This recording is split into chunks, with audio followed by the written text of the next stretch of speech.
أشرقت نفسي بنور من فؤادي حينما رددت يا رب العباد. أعوذ بالله من الشيطان الرجيم. بسم الله الرحمن الرحيم.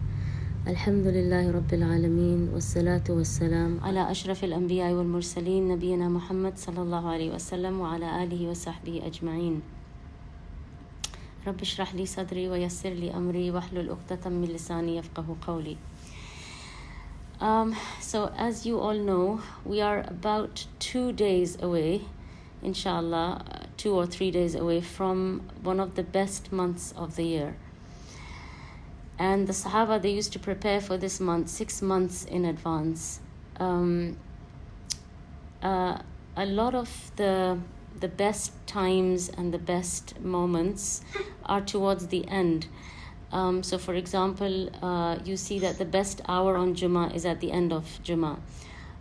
You see the best time on the day of Arafah is towards the end of the day of Arafah.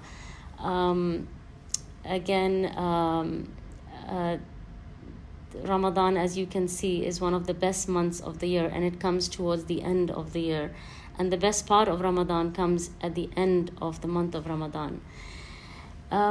If we understood the significance of this month, our hearts would be dancing out of joy and excitement at its commencement. There are things that happen in this month that don't happen in any other month of the year.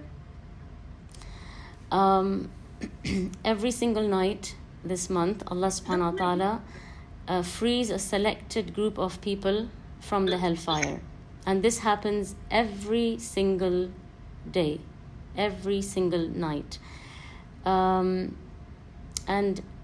we need to ask ourselves that when Allah is selecting these people, what are we doing at that time? And are we going to be amongst those people who are selected by Allah? I'm just going to divide this reminder into 4 main parts. I'm just going to spend a few minutes speaking about just a general introduction about Ramadan, and then I'm going to go on to do what I generally do when it's Ramadan. And these are the 3 main things that I try to do every Ramadan, and that is to reset, and I will explain what I mean by that, to reflect, and to reform or make some changes. And then I will spend about another 10 minutes at the end just giving you some practical tips, so that we're not just doing like an paralysis analysis, but I want to leave you with some practical things that you can actually walk the talk, because you can imagine that if for example let's say you are sick, and I just sit down and I describe to you the characteristics of a certain medicine, and I tell you its name, and I tell you its where it was made and what is inside it. I can do all these things, but this medicine is not going to benefit you until you actually take it. So I'm going to talk to you, and I'm going to tell you, share some information with you. But at the end of that, I'm going to give you some practical tips, and that, inshallah, I hope is what is going to, inshallah, is going to help you to make this Ramadan, different from your other Ramadans. So whoever is admin, perhaps you can just make sure everybody's mic is mute. Okay. So carrying on with some introductory points about Ramadan. As you know, that this month is a month of opportunity, and it is a month of golden opportunity, and it is a month to earn.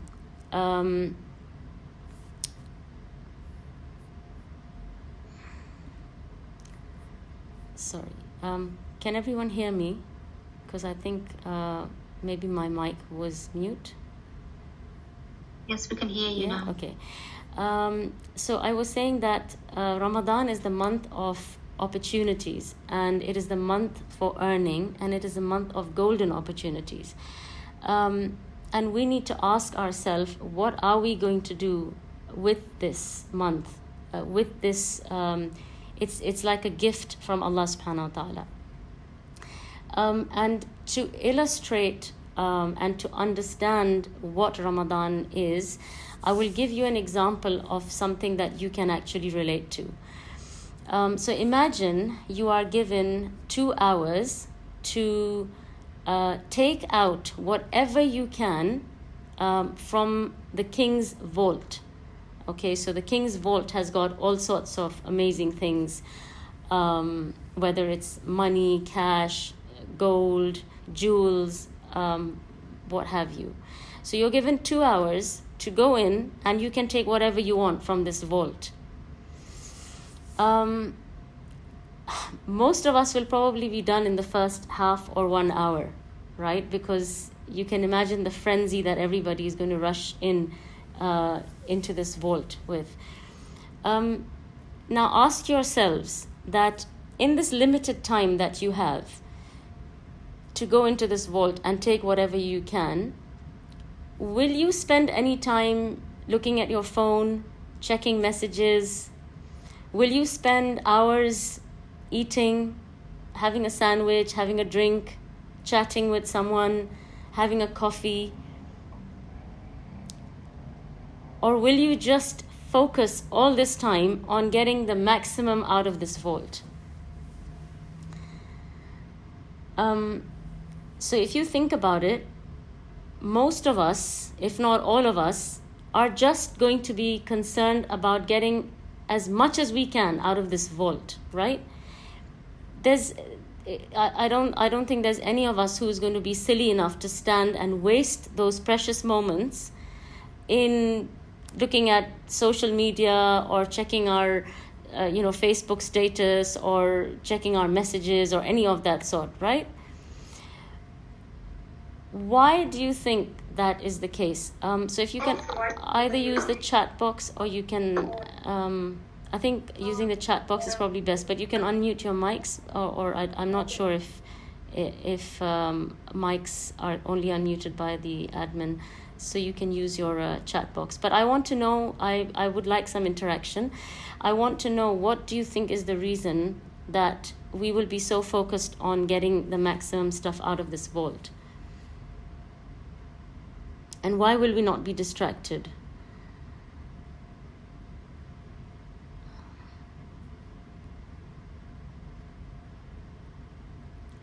Okay, it's an opportunity you may not get again. I'm looking for something more specific. Yes, it is a limited opportunity, and it is a limited time, but there's something specific that I'm trying to get at. Yes. Okay, so somebody just said the value of the items is great. So the reason we are not going to be distracted is because we know the value of money, we know the value of jewels, we know the value of gold, right? And so because we know the value of these things and how precious they are, we know that this time cannot be wasted on anything else, because nothing else is as precious as the thing in front of us, correct? So the reason our focus is weak, or our focus is not as good in Ramadan, is because we don't understand the value of Ramadan. It's only when you realize and appreciate the value of something that you will give it its due, right? And so because we don't fully understand the how precious Ramadan is, that's why we're not able to give it what we should be giving it, and we don't give it its due, and we're not our focus is diluted because we don't really understand and appreciate what it is.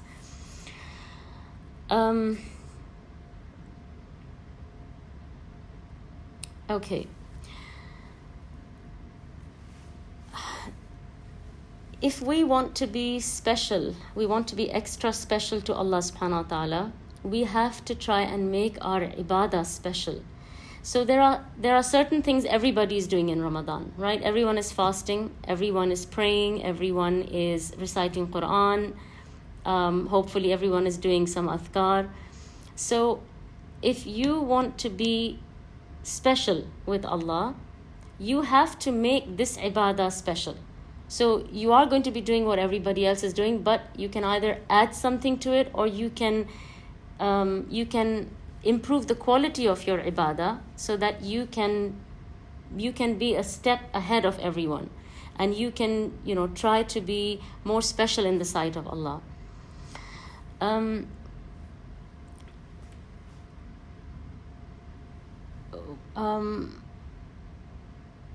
as you know, every ibadah has a specific reward, and generally through the Quran and through the hadith, we're informed of the reward of certain ibadat. But when it comes to fasting, Allah subhanahu wa ta'ala says that it is for me and I will reward it. So it is a reward which is you could say it's limitless, and only Allah knows how much that reward is going to be.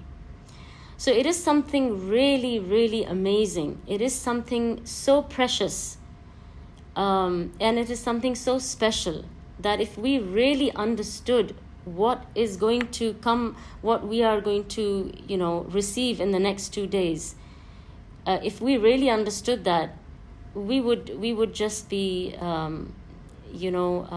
we would struggle to even contain our joy and our happiness.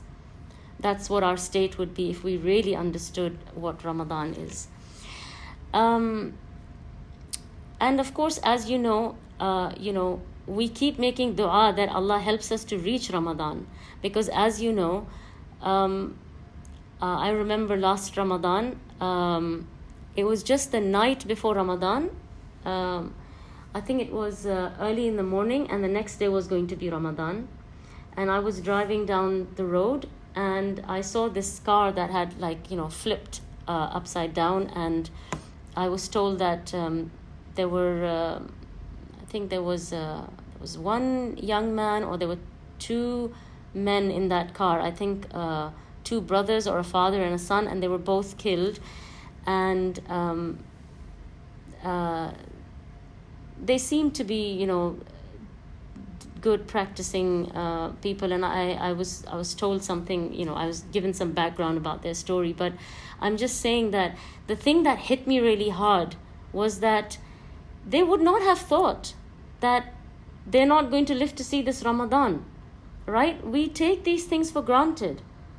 We see these things happen to other people, and we think, oh, that's really sad that this happened to them. But we just don't expect these things to happen to us.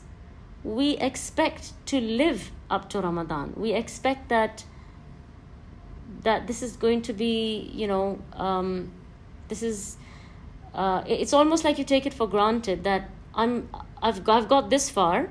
There's just 1 day left. So alhamdulillah, I've made it. I've got to Ramadan. But we don't know. Until the last moment, we don't know if we will make it to Ramadan. So we keep making dua and asking Allah to help us to get to Ramadan. And one of the names of the Day of Resurrection is the Day of Regret. And we need to make sure that we don't waste this opportunity. We don't waste any opportunity during Ramadan, so that we are amongst those who have regret on the Day of Resurrection. So we want to be amongst the people who tried their best, who pushed themselves, who did whatever was in their capacity to do. And remember that whatever you do, however much you push yourself, it does not benefit Allah. It does not increase Allah's dominion. It does not decrease Allah's dominion if you did not push yourself. It does not benefit Allah subhanahu wa ta'ala in any way. Allah is free of all needs. We are the ones who need this. We are the ones who need this ibadah, who need to push ourselves. The only people who stand to benefit from any effort that we make in this month is ourselves. And so we don't want to be standing on the day of resurrection, biting our fingertips out of regret and out of remorse. So today we have opportunity. Tomorrow we will be standing and we will be accounting for what we did. So this is the time to make maximum use of what Allah subhanahu wa ta'ala has given us. This is not the month to spend sleeping, relaxing, resting, because a lot of us feel that, because I'm not eating and drinking, so now I'm absolved from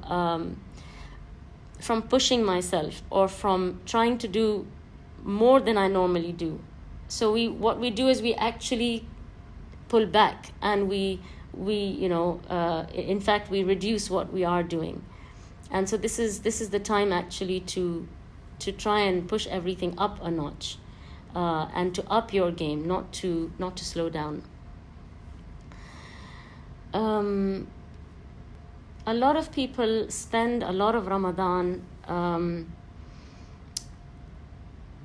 in an inefficient manner. So they are not indulging in haram, but they are indulging in halal things which are distracting them and taking them away from the purpose of Ramadan, from the essence of Ramadan. And so we need to try and make sure that we are not we're not missing the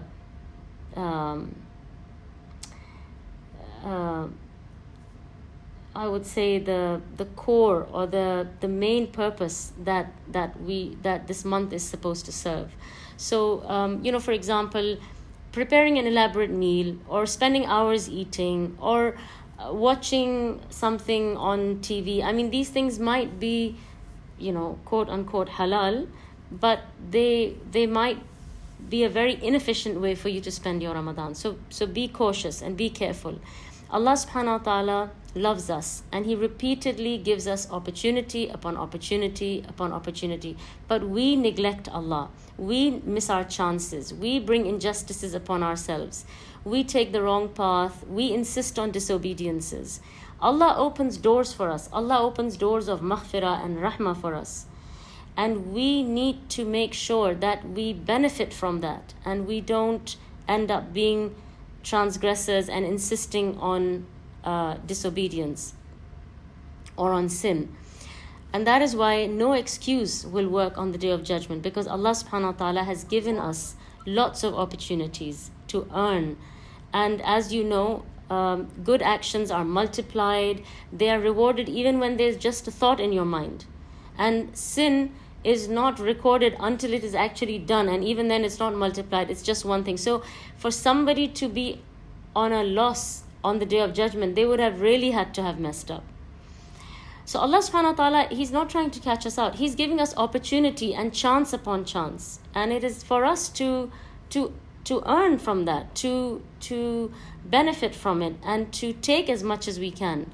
It's like I said, it's like this vault. Allah subhanahu wa ta'ala opens the vault for a fixed period of time. It's up to you to go in and take as much as you can take. This is the month for you to earn as much as you can earn. And then, like I said, it's a limited time. So don't be distracted. Be focused and try to get as much as you can out of this month. And before we enter Ramadan, it's very important that we have a clear objective, that we have, we have a plan, or we have something in our mind that we want to achieve. And so that's why today I'm going to share with you what my outlook, or what my plan usually is almost every Ramadan. But each of us must have, something clear that we want to achieve, because you will not go from A to B, from B to C, if you don't even know where you're going or what you want, right? So having a clear objective in your mind is very important. Even, for example, when you have registered to attend this talk, you should have something in your mind. there should be something that there should be a purpose in your mind why you have decided to register for this, and what you want to get from this, what you want to gain from attending this talk. So objectives and goals are very important. A plan is very important. So there is there is a lot of knowledge and information about Ramadan. So I've tried to be a bit comprehensive and make keep it succinct as much as I could, so that I spend about 10 minutes on each of the things I want to talk about, and then I want to give 10 minutes at the end if you guys have any questions. And of course, the best thing for us to do in Ramadan or with any ibadah is to base it on the teachings of the person who is an example for us, and that is Rasulullah sallallahu alaihi wasallam. So Allah subhanahu wa ta'ala sent him as an example, and it is most beneficial for us to learn from his example and from his life how he would spend his time in Ramadan and how he would do any given ibadah, because that is our example to follow. Okay, so with that, I would like you all to make dua that you achieve your objective, whatever it was for attending this talk, and that Allah subhanahu wa ta'ala benefits us all from whatever words and advice and points I'm going to share today, inshallah. So the first thing that I used as the title for today's reminder is really the first thing that I usually do in Ramadan, and that is reset. So what do I mean by reset? So I feel that the majority of the year we are on autopilot. Okay, so we are like stuck in this matrix of life and this rat race, right? And we're just so busy and so caught up, and we're just literally just days, weeks, months, they just come and they just go, and we're just like, it's like we're just going with the flow, every day, just this is happening, that's happening, this is happening, and it's just like and a lot of the focus is on our dunya needs, our physical needs, our bodies, our families, our careers, our wealth, our health, etc., right? And Allah subhanahu wa ta'ala gives us this 1 month to shift our focus from that rat race, from that autopilot mode, to shift our focus on what is the most essential thing that we have and that gets neglected the entire year. And that is our heart and our soul. Okay? And interestingly, we pay a great deal of attention to our physical needs, to our bodies, to things around us, to our dunya needs. And these are all things which we have today and we will lose tomorrow, right? So whatever we have in the dunya, we will lose, including our physical bodies, right? We look after ourselves, right? We make sure that we are clean, we look nice, we smell nice. So we take physical care of ourselves, and we take physical care of things around us. So the things around us will go, that's understood. But our bodies as well, when we are buried, our bodies will go. So when we are resurrected, we will get new bodies. But the thing that we are neglecting is the thing that will not go anywhere, and it will stay as it is, and we will meet it again in the same condition in which we left it, and that is our soul. And so this is the month to reset our soul, our objectives, to reset our heart, to reset the connections in our heart. This is the month where we will give up our physical needs in order to fulfill our spiritual needs. And this is a really interesting paradigm, because if you think about it, fasting is a physical action in the sense that it involves hunger, thirst, giving up personal needs, right? Giving up your desire, giving up your food, giving up your drink. But this physical, I could say like cutting off your, cutting off these physical pleasures, it actually nurtures the heart and the soul. So you do a physical action and it has a spiritual result or a spiritual effect. So like I said, that giving up your food and drink and your desires and your physical needs, it actually it nurtures your heart and it benefits your heart, and it gives you spiritual results, which is taqwa. And how does that happen? Because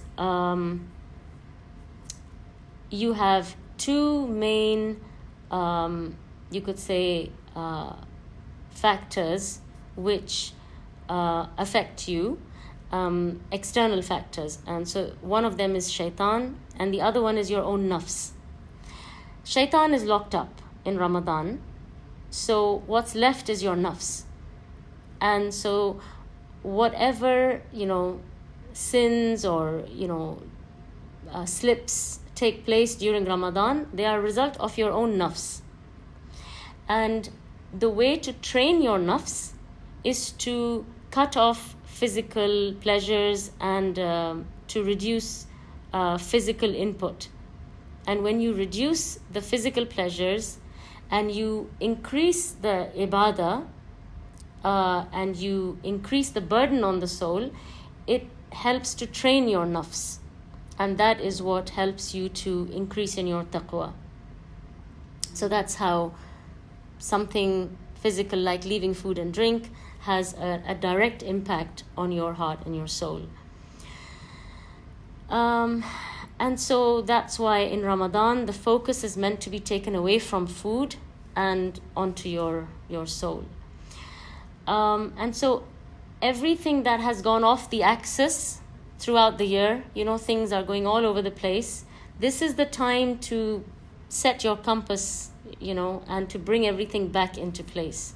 This is the time to focus and to bring things back to the center, bring things back to balance. And a lot of this has to do with our connection with Allah. Throughout the year, our connection with Allah is all over the place. And so that's why things are all over the place. And our balance, we start losing balance. And that's why, things come off the axis. But once you start to focus and reset again, you reconnect with Allah and you try and renew your relationship with Allah subhanahu wa ta'ala, your relationship with the Quran. It helps you to, bring everything back into balance, bring everything back into the right place. And then you're ready to, face the year again.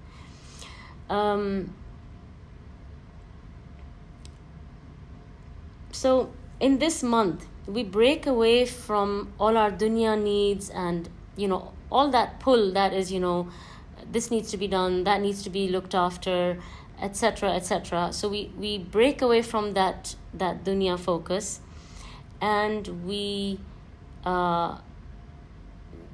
start focusing on the true pleasure.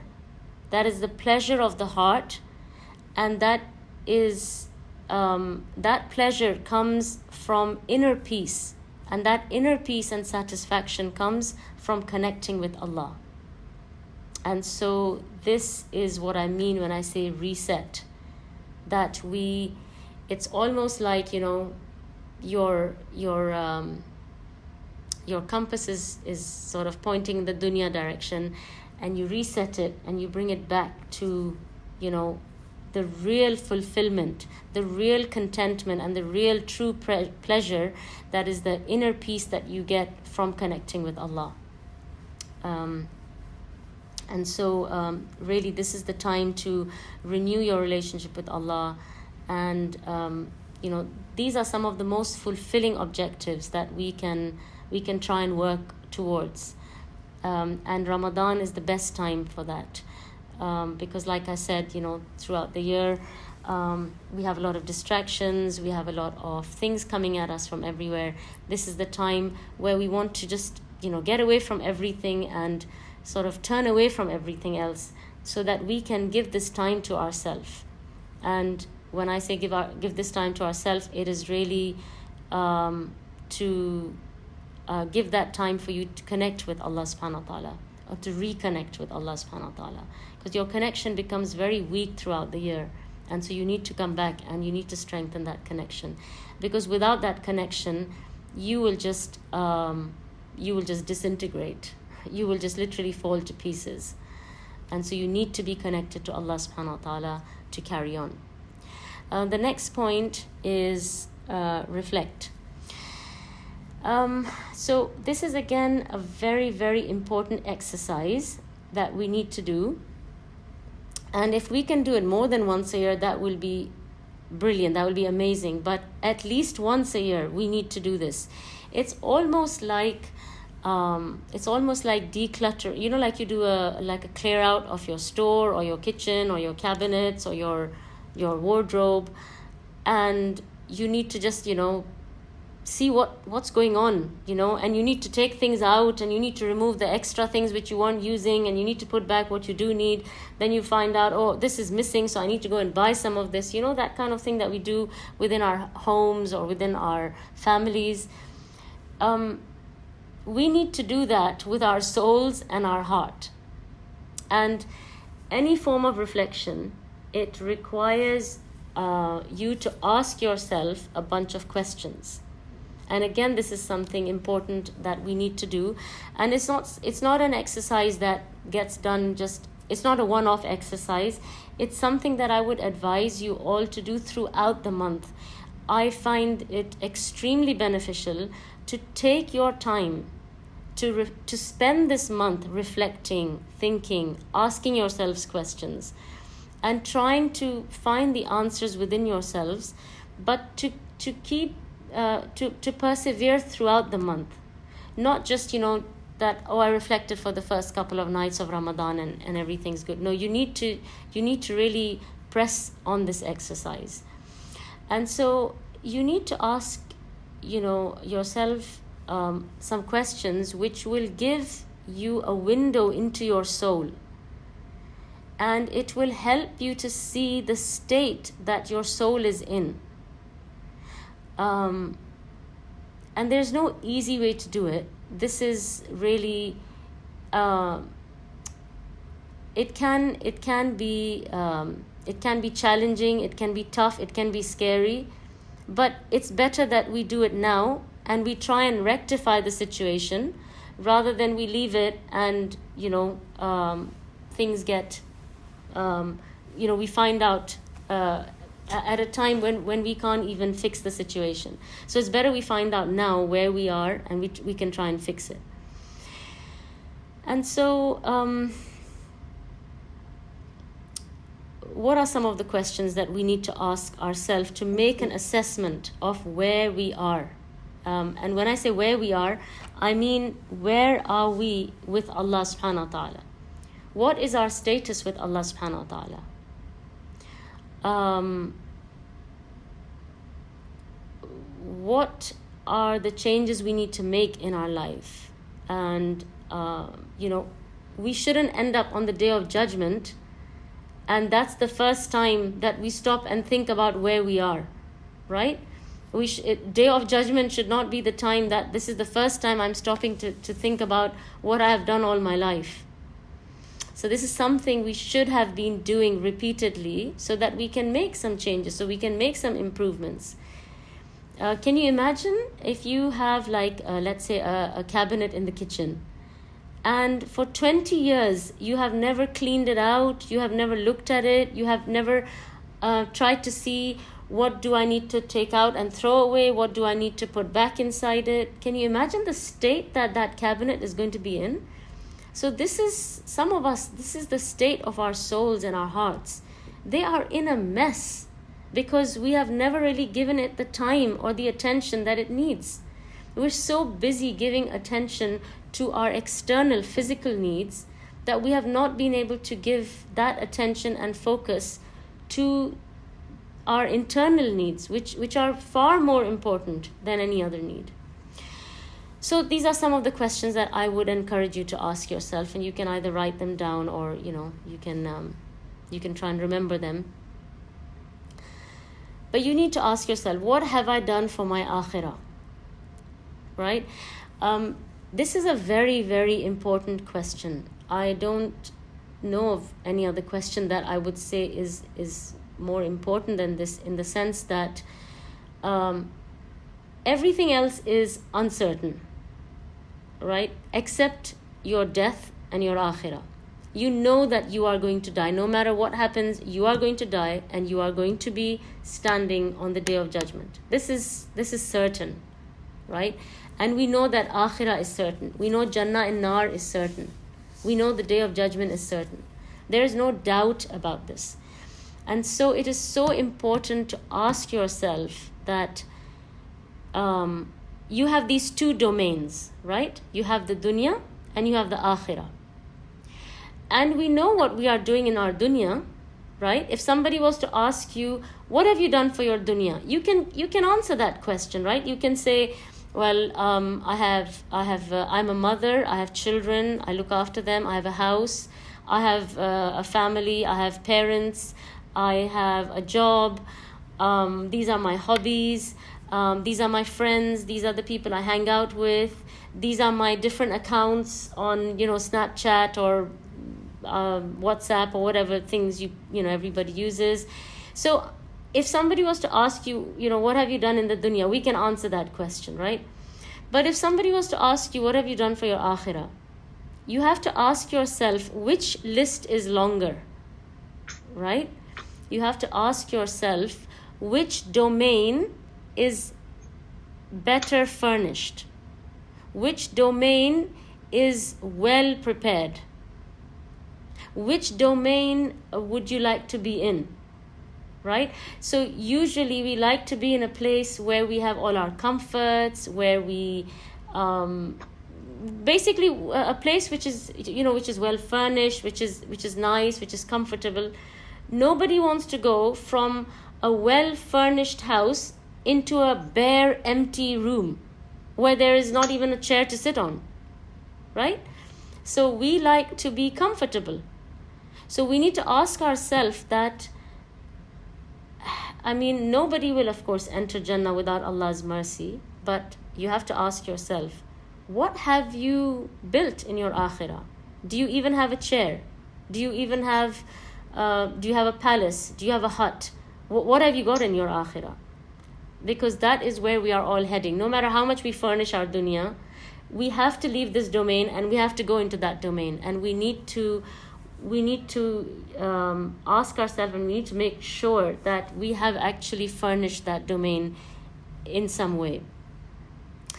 So you have to ask yourself, what have I earned or built or done for my akhirah? This is a very important question. And even if you have to ask yourself every single day in Ramadan for 30 days or 29 days, ask yourself, test yourself, check yourself, and try and, like I said, make improvements wherever they are needed. What is my status with Allah? Is my name even mentioned in the heavens? Which means that, do you remember Allah? Because Allah says, if you remember me, I will remember you. So is your name even mentioned? Is your name well known amongst the angels? What is your status with Allah subhanahu wa ta'ala? Are you amongst Allah's beloved slaves? Is Allah angry with you? Is Allah happy with you? Ask yourself, have I become better or worse since last Ramadan? What are the changes? that you see in yourself since last Ramadan? Are those changes for the good? Are they changes for the worse? Are you in the same place that you were in? Have you improved? Have you gone down? Ask yourself, where is your life heading? For example, what is your legacy going to be? What are you leaving behind? What have you been doing so far? And where are you heading? What are your future plans? I mean, of course, Allah subhanahu wa ta'ala only knows how much time we have, but we still need to have something in our mind, right? We need to have some objectives, some goals. A lot of the times, us as mums, we set milestones and objectives and goals for our children, and we completely overlook ourselves. And that's very wrong. So just like we want to see our children achieving and, going from, one place to a higher place, we should want the same thing for ourselves. We should set ourselves objectives and goals and milestones and say, okay, this year I want to study the seerah in detail. Or this year I want to memorize 5 juz of Quran. Or this year I want to memorize at least 10 extra du'as. I mean, I'm saying that there should be some objective. There should be something that we are also climbing the ladder on. Every year, every month, every week, we should be trying to improve ourselves. We should be trying to get closer to Allah. Have I become, sorry, I already asked you that. Was I able to maintain some of the wholesome practices I started last Ramadan? So ask yourself that since last Ramadan, have you been able to keep up with any of the things that you were doing during Ramadan? Because that reflects your istiqamah. And istiqamah is something which is a consistency or continuance of doing a certain action. So one of the signs of the acceptance of your Ramadan is that you're able to continue those habits out of Ramadan.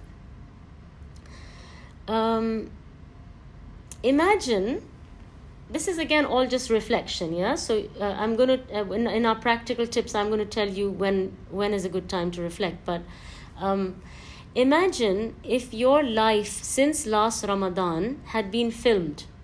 Okay, so someone has made a video of your life since last Ramadan coming up to this Ramadan. Would you be proud to share that film? Or would you try your utmost to hide it? Okay, these are practical questions that you need to ask yourself, and this is what is going to give you an idea, like a little peep into your soul, to see where you are, and to see where you have slipped, where you have fallen short, where you have actually done well, and what are the areas you need to change and improve. And so then once you have asked yourself these questions, you need to ask yourself how you can make things better, what changes you need to make improvements. Another thing that is interesting to reflect on is this action of dua, because dua is a very, very important aspect of Ramadan. And again, as you know, the last part of your fast is the best part for you to make dua. And just remember, because a lot of the times when we make dua, we're just so focused on what we're asking for, we lose focus of the actual act that we're doing, which is making dua. And what I just wanted to say is that the act of making dua is better than getting what you have been asking for. As you know, dua is an ibadah, and dua is something that Allah subhanahu wa ta'ala loves, right? He loves for us to ask Him. A lot of the times, I think we are in certain situations, we are tested in certain ways, just so we can turn to Allah subhanahu wa ta'ala and ask Him. Allah loves to be asked. So just remember that dua is an important aspect of Ramadan and a very, very vital component of your fast. And the act of making dua is better than even getting what you have asked for in your dua. Just the fact that you are raising your hands and you're asking Allah, you are achieving a big a big thing, and inshallah getting a lot of reward just for asking Allah subhanahu wa ta'ala. This is how gracious and kind Allah is, that we ask for our needs and we get reward for that as well. And the last two things that I want you to reflect on, one is that this month is a month of forgiveness and it is a month of barakah. And imagine that there is so much barakah and forgiveness in this month that it would be inconceivable for somebody to go through this month and not be forgiven. And the Prophet ﷺ, he referred to the person who comes in Ramadan and is still not forgiven in a very negative context. So to understand the concept of how much forgiveness and barakah there is and how we can miss out on it, is to imagine that there is heavy rain outside, okay? And you are in building A and you have to get to building B. And the space between building A and B is uncovered and there's heavy rain.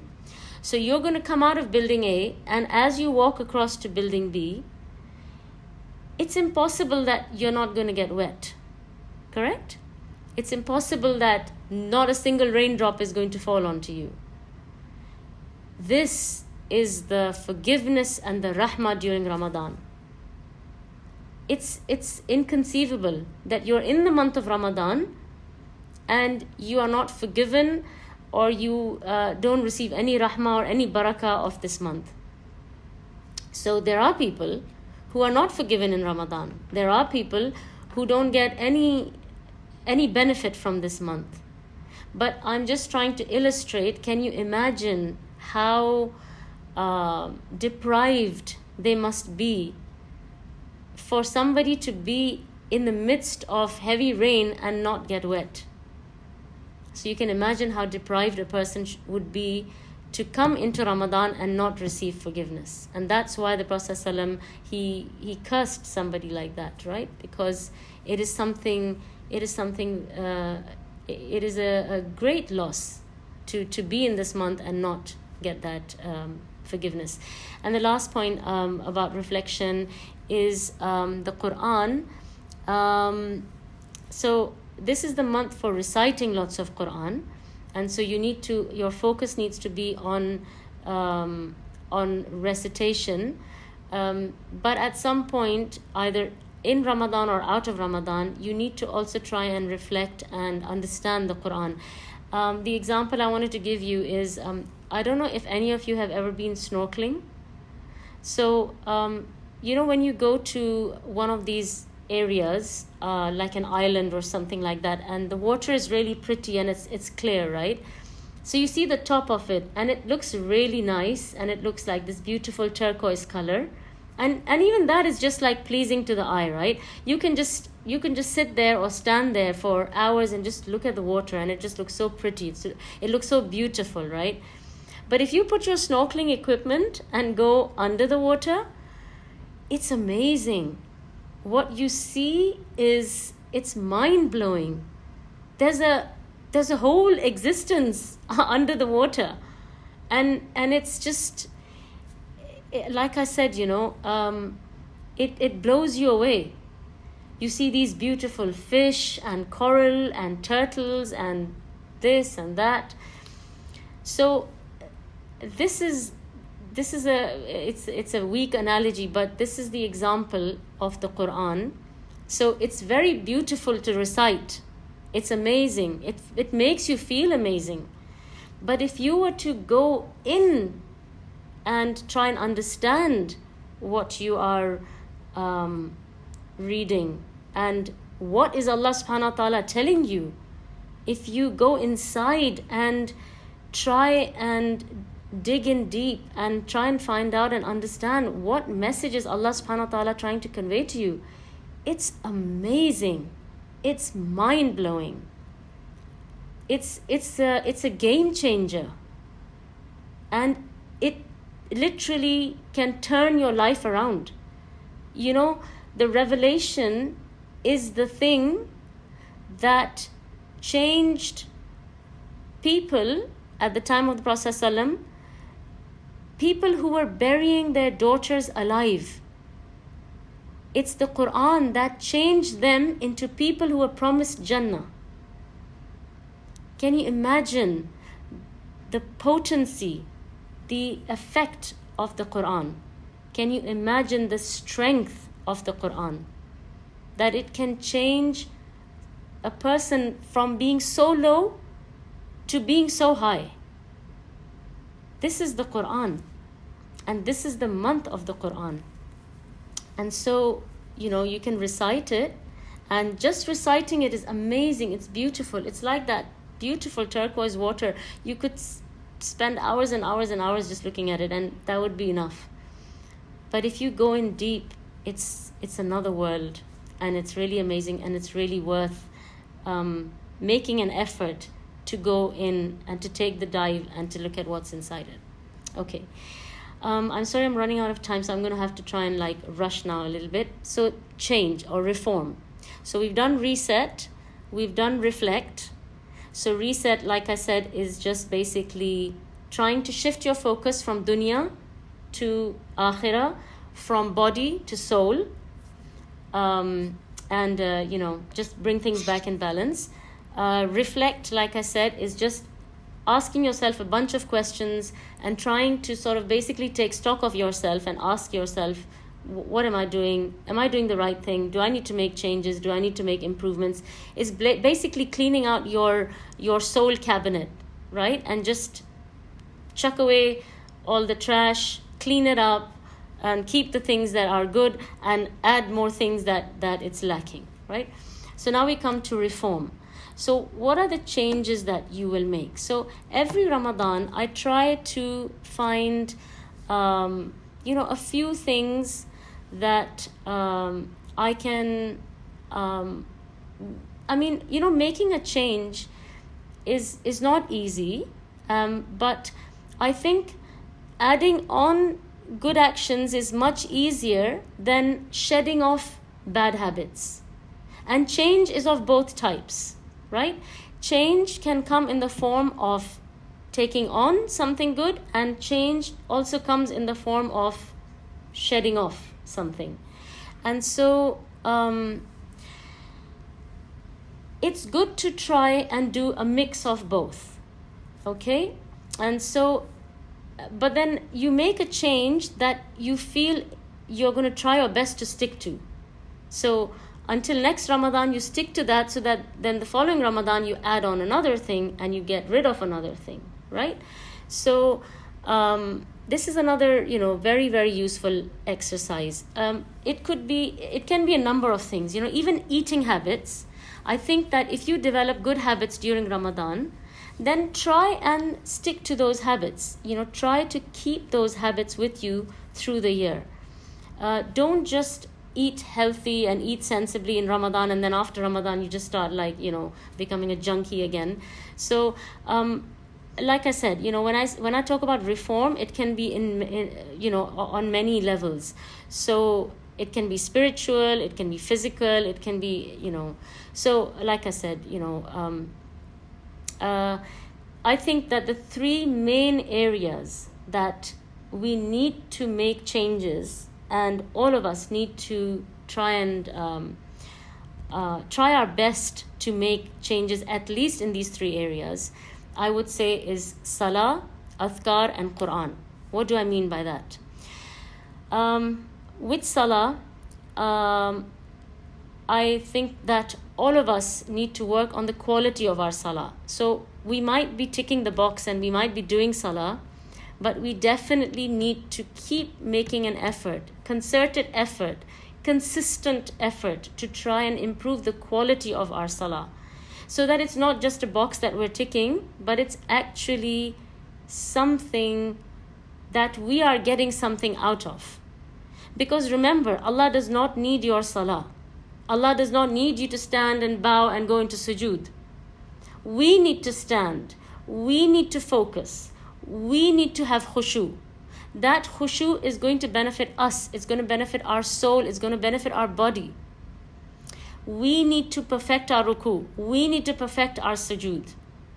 And we need to be aware that when we are praying, we are speaking to Allah. And that conversation is the most important conversation you have in your entire day. مَا خَلَقْتُ الْجِنَّ وَالْإِنسَ إِلَّا لِيَعْبُدُونَ. This is what Allah created us for. And this is the thing that we give least attention to. It's like a quick 5-minute job, so I can get on with, I need to cook, I need to see my friend, I need to get the cake out of the oven, I need to go to the tailors, I need to go to the shops to buy this or that. All our focus is spread out in all the wrong places. Allah created you for His ibadah. Your salah is the most important thing you do in your entire day. You stand and you speak to Allah. You have to improve that. You have to make that the best thing that you do your entire day. Okay? And I can't talk about it more right now because this is not the place for it, but maybe, one day we can do a little workshop or something on salah. But it's very, very important that we improve our salah.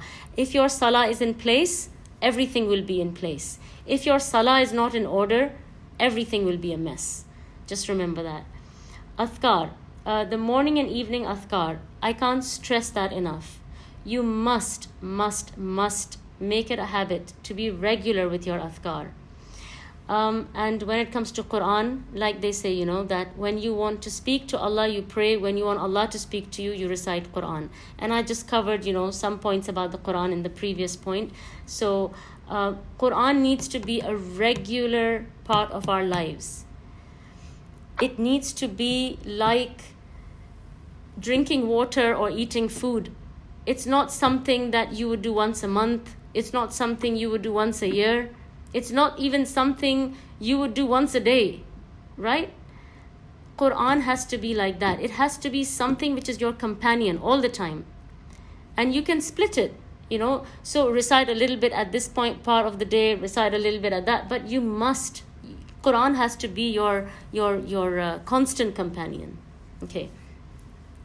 And then there are other changes like memorizing new du'as. You can become regular with your duha salah, which is like the salah which is done after sunrise. You can increase your sunnah prayers. A lot of people, they just do their faraid. Sometimes they'll do some sunnah here, some sunnah there. These are some good positive changes that you can try and introduce one at a time each Ramadan, and then try and be consistent with that one change, and then next Ramadan add on another thing, so that gradually you are going up in improving yourself. And then choose one bad action that you want to give up.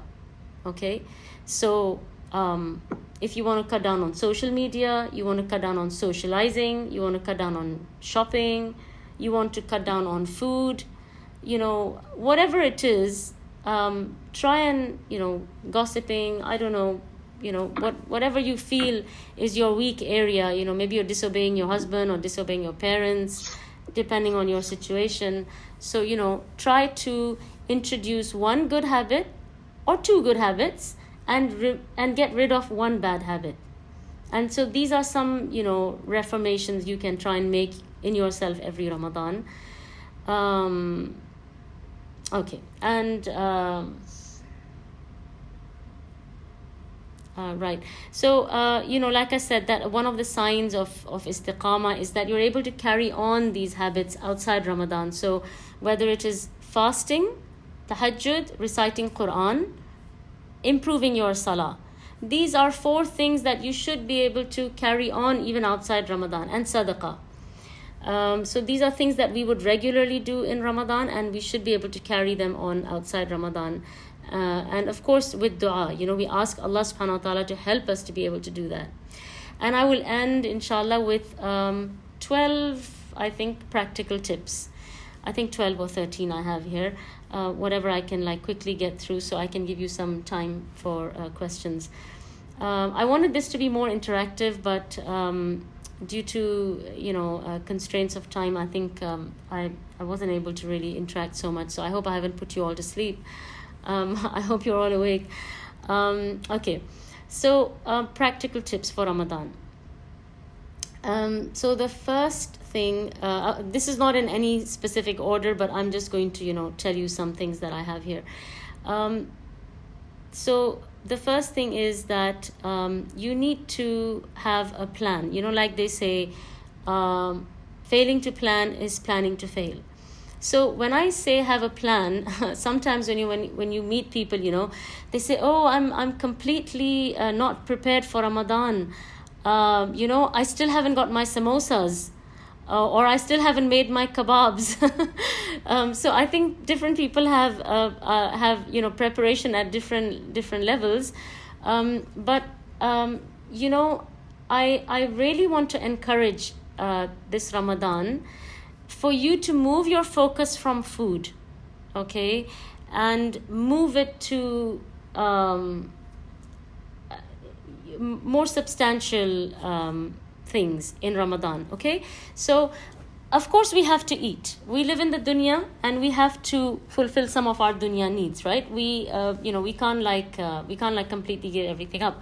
So that's not what I'm saying. But what I'm trying to say is that let's not let the focus be food, and let's try to spend less time on food and more time on our spiritual development. And so let's keep things simple. That will benefit us as mums or women, and also it will help everyone around the house realize that the focus is supposed to be on developing our soul, our heart, etc. And so what we should really be planning is, when I ask you, are you prepared, is you should know where you're going to pray Taraweeh. Are you going to pray at home or in the masjid? Which masjid? How many rakahs are you going to pray? Are you planning to finish the Quran? How many khatmas are you planning to do? What are the reformations that I mentioned? So you should have some idea before Ramadan starts that these are the good deeds I want to add on, and this is the bad deed I want to take out. So that from day one, you can start working on those things, whether it is praying extra sunnah prayers, whether it is praying duha regularly, whether it is learning a few extra du'as in your ruku and sujood, any whatever it is that you have planned to do, you should have that prepared and ready so that you hit the ground running when Ramadan starts. So you should have made a schedule of some sort. Okay, I'm not necessarily saying that it has to be like 100% like a spreadsheet timetable, but if you want to do that, you can. But you should have some objectives in mind that you want to achieve. Like I said, for me, it's usually reset, reflect, reform, and then I'm just gonna so I'm just sharing some of my practical tips with you. Okay, the second thing is preparation. So when I say preparation, again, I'm not talking about the samosas and the kebabs. I'm talking about, for example, you want Eid clothes and you have kids. You want the kids to have Eid clothes, or you want to have gifts for the kids at the end of Eid. These are all things you should have prepared and got out of the way before Ramadan starts, so that you are not hitting the shops during Ramadan. You don't want to be wasting, like I said, remember the vault with the jewels and the gold and the cash. You would not go out shopping or do anything else. You'd spend all your time in the vault trying to get as much you can get, right? So Ramadan is your vault. It's the king's vault, and you want to get maximum out of it. You don't want to waste any time.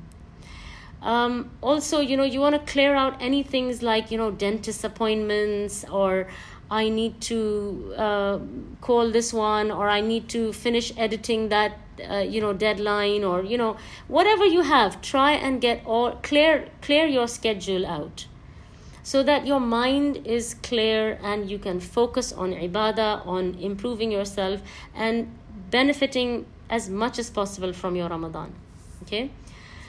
Okay, number 3, cut down on social media. Okay. Whatever it is that you spend a lot of time on, each one of us knows what our weak areas are. Just try your best to cut down on that. You know yourself. You know how you can discipline yourself.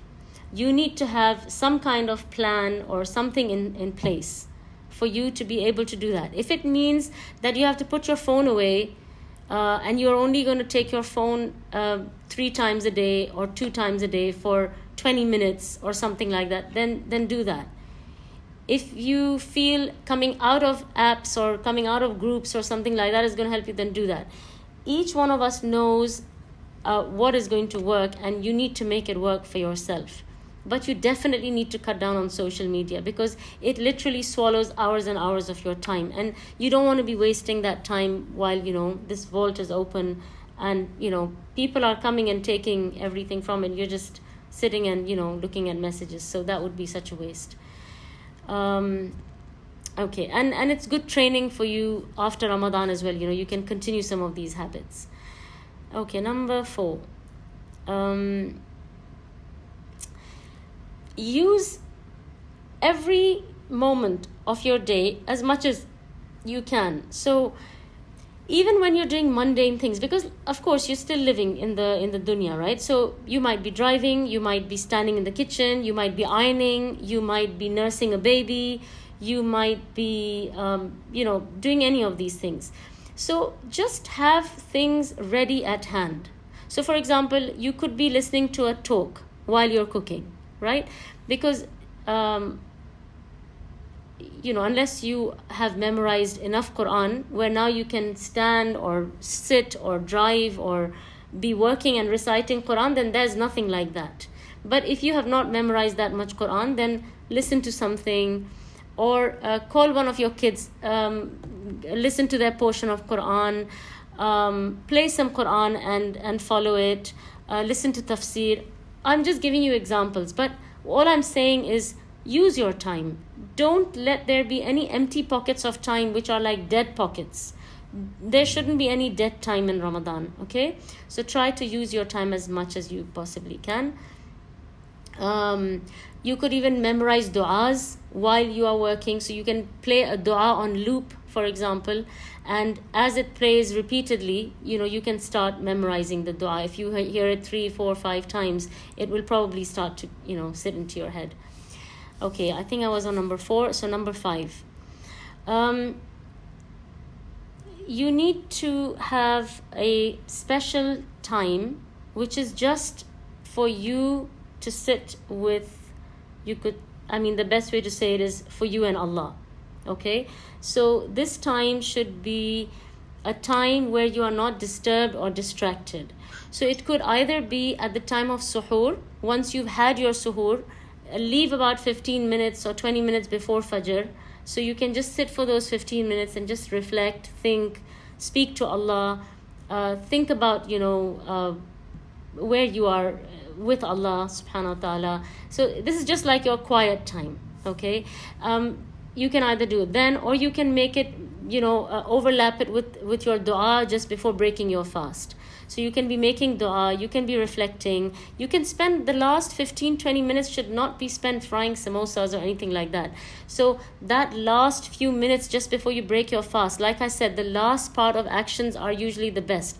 The last part of your fast is the best time to make dua, because that's your weakest time. So it's the best time for you to make dua, and that's the time that you could also use to reflect. So make some time, whatever time works best for you. Make that time to make dua and to reflect. It should be your private time with Allah. So get rid of the kids, get rid of the husband, get rid of everybody around you, and this is just your time. Okay. Number 6. I can't stress enough cleaning your heart and clearing any outstanding family drama, family politics, just these kind of things. Because that Allah subhanahu wa ta'ala does not accept the actions of 2 people who are in the midst of a dispute or something like that. So one of the best ways to do it, I found, is, let's say you're not on talking terms with someone has really upset you and they've really rubbed you the wrong way, and it's been 3 months, 6 months, 8 months, you guys don't even want to know each other. Ramadan is around the corner. Send a message or make a phone call, say salams, make dua that that they have a good Ramadan, wish them Ramadan, send them some dates, order some dates online and have it delivered to their house. This is such a quick and easy way to just sort of like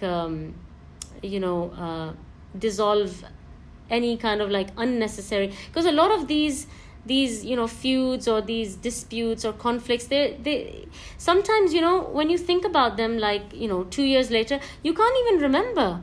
You think that I wasn't speaking to her, but I can't remember why. Can you imagine how petty it must have been that you can't even remember the reason you were upset with each other?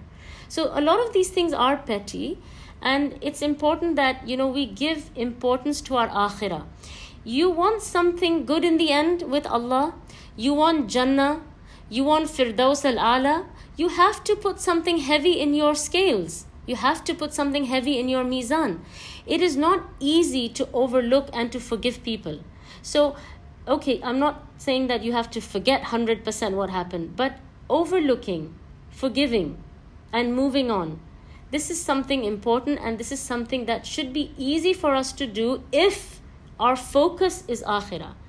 If we are properly focused on our akhirah, it should be very easy to do this. But it's only when our focus is weak on our akhirah and it's strong on our dunya, then it's very difficult to let go of these things, because all the tug is on the dunya. But when your tug is on the akhirah, then it becomes really easy to just say, oh, you know what? It's more important that Allah is happy with me. It's more important that Allah accepts my deeds in Ramadan. That will become your primary focus. So it'll be easy to let go of these things. So I'm just giving you an example and just some tips on how it might be an easy way to diffuse a situation by just, for example, sending some cupcakes for Ramadan, sending some dates, sending a card, saying salam, Ramadan greetings, etc. So this is very important. Okay, number 7, I think. Try to take a nap during the day. So I said to you that this is not the month for sleeping and relaxing. However, it's important that you keep yourself fresh and energetic for qiyam. And in order to do that, you need to take some kind of qaylula or nap. Either you take it before Zuhr or you take it after Asr. But at some part in the day, you need to take a nap with the intention that you want to refresh yourself and keep yourself energetic and supple for ibadah. So even that nap is an ibadah. While you are sleeping and snoring and resting your body, the angels are writing good deeds for you. Subhanallah. Allahu Akbar. Allah subhanahu wa ta'ala is so generous. He is so kind. He is just giving us opportunity on opportunity to earn good deeds. So I would advise, that little nap, because it does wonders. So after you break your fast and you have to pray, you feel refreshed and you're able to stand and enjoy your salah. Okay, I'm losing count of the tips, but I think I'm on number 8 maybe. I would advise that you eat quantity wise, you need to reduce your portions. If you eat too much, it makes you very tired, it makes you feel heavy, it makes you feel unmotivated, and it just puts you to sleep. And you're not able to really stand and do qiyam and recite lots of Quran and, push yourself and do the maximum that you really can do. So when you eat less, it just keeps you a bit more perky and it keeps you on your feet. So you can have a little bit now, a little bit an hour later, a little bit an hour later, a nibble here, nibble there, enough to keep your back straight. Remember, the focus is not food. It is your soul. So try to do the thing that will help your soul. Starving your body, cutting off the physical pleasures will help to strengthen your soul. So we need to do that. Point number, I think I'm on 9 or 10.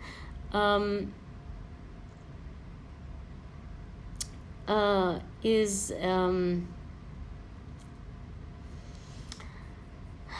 the last 10 nights. So the last 10 nights are the most important part of Ramadan. This is where you could come into Laylatul Qadr. You don't know when it is, so you need to look for it in all the last 10 nights. Try to do good actions as much as you can every single night. Make sure you give some sadaqah every single night.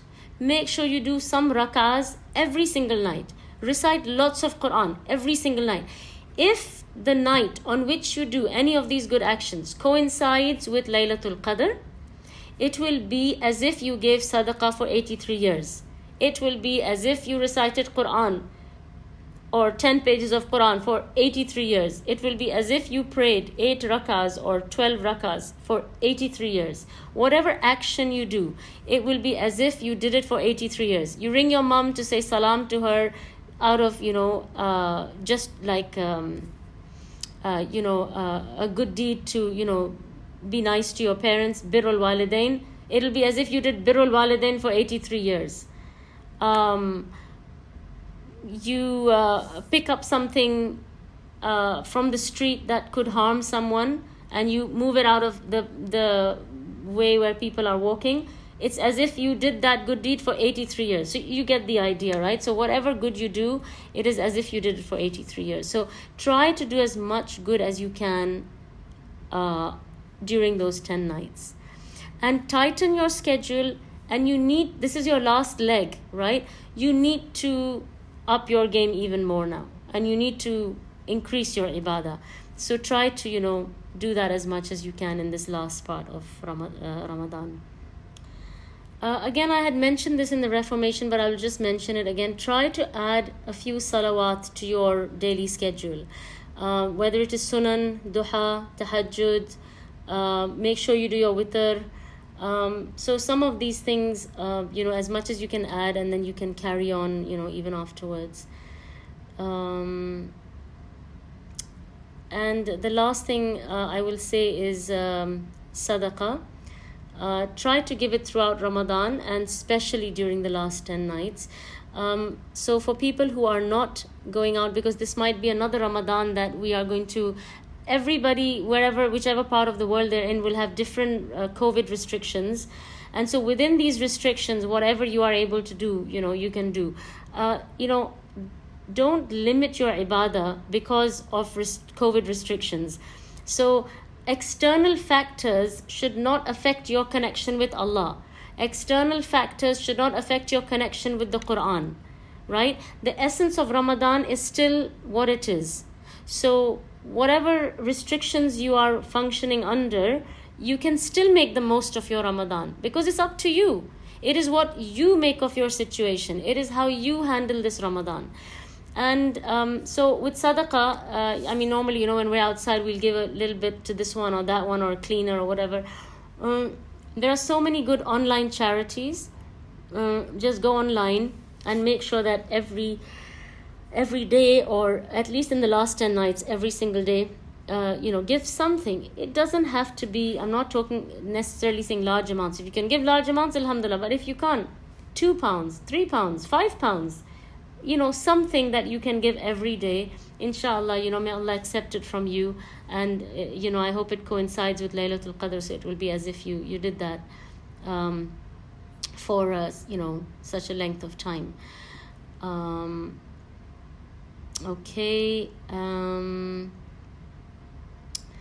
And with that, I will end what I wanted to say. And I will open the floor for questions. وَسُبْحَانَكَ اللَّهُمَّ وَبِحَمْدِكَ أَشْهَدُ أَن لَا إِلَهَ إِلَّا أَنْتَ أَسْتَغْفِرُكَ وَأَتُوبُ إِلَيْكَ. I hope you guys are still awake. We are.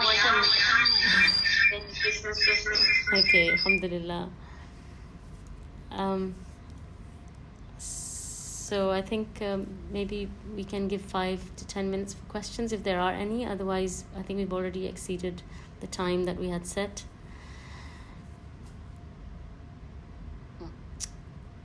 Okay, barakallahu feekum. Tafsir. Okay. The tafsir, I think now they have brought a lot of good tafsirs into English translation, because there are some good Arabic ones. But I think Sa'di is a nice brief tafsir to go through, Tafsir as-Sa'di. And I think there is a translation of that now. There is also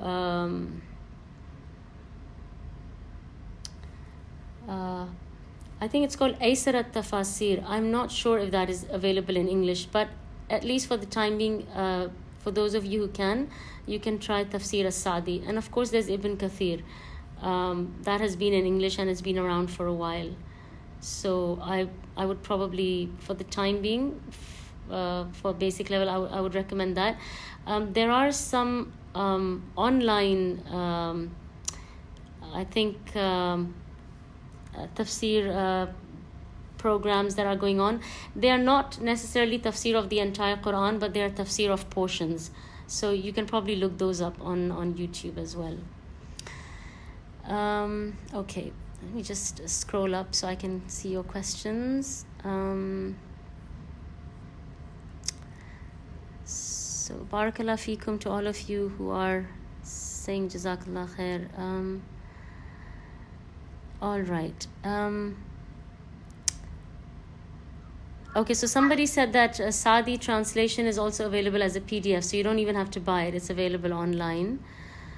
2 hours daily studying tafsir. Okay, so and somebody else is saying that I think some of the masajid are also doing Tafsir as-Sa'di in English. Tafsir as-Sa'di has been around for a while, of course, in Arabic. I don't know when they brought it out in English, but it's the good thing about it is it's comprehensive and it's brief, so you can cover a lot in a little time. Okay. Okay, so what should we do during periods? All right. I hope I hope that our moodiness will be at bay in Ramadan, since the shaitan will be locked up. So whatever moodiness we have to I guess chalk it to ourselves. But so when you're on your period, there's still a lot of things that you can do. So you can still recite Quran. So all you have to do is you don't touch the mushaf directly. So you can wear gloves, and you can even recite Quran on your device, whether it's a tablet or a phone. And I would encourage all of you, as much as possible, without overburdening yourself or making it such that now you're not enjoying it, but you're just trying to get through it. But try your best to recite as much Quran as you can. This is the month to recite Quran. So if you can do 3 juz a day, which means you will do 3 khatmas, try and do that. If you can do 4, do 4 a day. If you can do 5, like I said, as much as you can. At least as a minimum, do 1, khatma. So you can recite Quran while you're on your period. You can do adhkar. You can make dua. You can listen to durus or reminders. You can, depending on your situation, if you have kids, you can do things with your kids. You can, even preparing iftar is an ibadah. But like I said, let's not focus too much on like hours and hours of food. I know cultures and people where they are they're preparing things for iftar which need to be cooked for 48 hours. So, don't do anything elaborate like that. But, basic, things around preparing iftar, these are all good actions. So I think I've given you a few, things that can keep you busy while you're not praying. You can still do all of those things. And if you can think of any others, maybe somebody else can give suggestions as well. But, adhkar and things like this is something there's so many adhkar that we can do. So, pull those out and try and do them. Okay, alhamdulillah. So, for the moodiness, usually I think there's a lot of barakah that comes from Quran. So I noticed people who have not been, Quran has not been their companion, or they have not been, regular with Quran recitation, and then they started. I had actually recently set up like a Quran recitation group in Saudi, where we've got sisters from all over the world who join the group. So it's just like it's a monthly khatma group. So you complete the Quran every month, and we have a Google sheet, and you mark what you've done every day on that, and at the end of the month, some sisters are able to complete the Quran, and we do that every month. And so some sisters who tried that out for the first time, and they have little children, they said that they found so much barakah in their time, in their mood, in their disposition, in their dealing with their families. They were amazed. They couldn't even understand how this was happening. And this is all the barakah of the Quran. So the Quran it's amazing. It has so many miracles. And like I told you, that it's transformational. So it can transform you from a witch or a dragon, a moody witch or a moody dragon, into an angel. So I think if you recite lots of Quran, that would be that could be a game changer, especially if you have mood swings or any kind of things like that during your menses. Jazakallahu Khairan again, for giving me the opportunity to share some of my, humble ideas and thoughts with all of you. I hope Allah subhanahu wa ta'ala enables us to reach Ramadan, and I hope Allah subhanahu wa ta'ala makes this one of our best Ramadans, and Allah subhanahu wa ta'ala accept it from us, and make us amongst those who succeed this Ramadan, and bring us all together in his highest firdaus, inshallah. Subhanakallahumma wa bihamdika ashhadu an la ilaha illa anta astaghfiruka wa atubu ilayk. آخر دعواهم أن الحمد لله رب العالمين.